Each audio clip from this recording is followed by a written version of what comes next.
Unha representación da plataforma contra as verteduras das minas de Sanfins concentrouse esta mañá ás portas do xulgado de Noia, en sinal de repulsa contra a empresa que xestiona o complexo mineiro e os intentos desta por silenciar as protestas.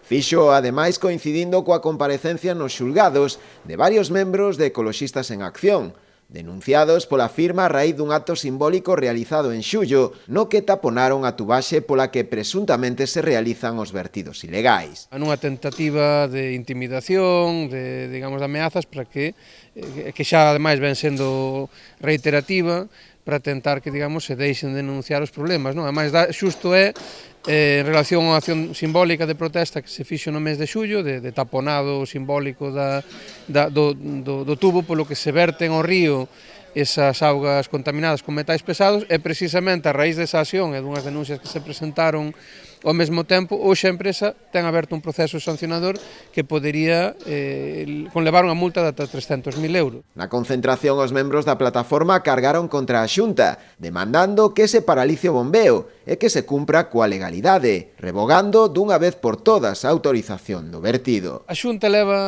vai para 8 anos facendo a vista gorda en Sanfins, ignorando todas as denuncias e todos os argumentos que se presentaban desde as cofradías, desde as organizacións ecoloxistas.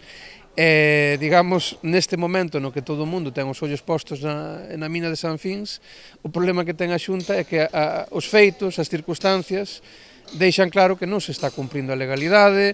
A empresa incluso incumpliu o propio condicionado da resolución da autorización de vertidos que se deu o 1 de febreiro, non? Entón, apenas uns meses despois desa autorización de vertido e cando aínda non se iniciou o bombeo xa se está incumprindo, non? O condicionado, e por eso levamos xa meses pedindo que se revoque unha autorización que nunca se tiña que ter dado, non? Ese é o paso que ten que dar a Xunta. Dende a plataforma anunciaron tamén de que seguirán pelexando contra un proxecto que carece de informe de impacto ambiental e que podería supoñer graves prexuizos económicos e ambientais para a zona.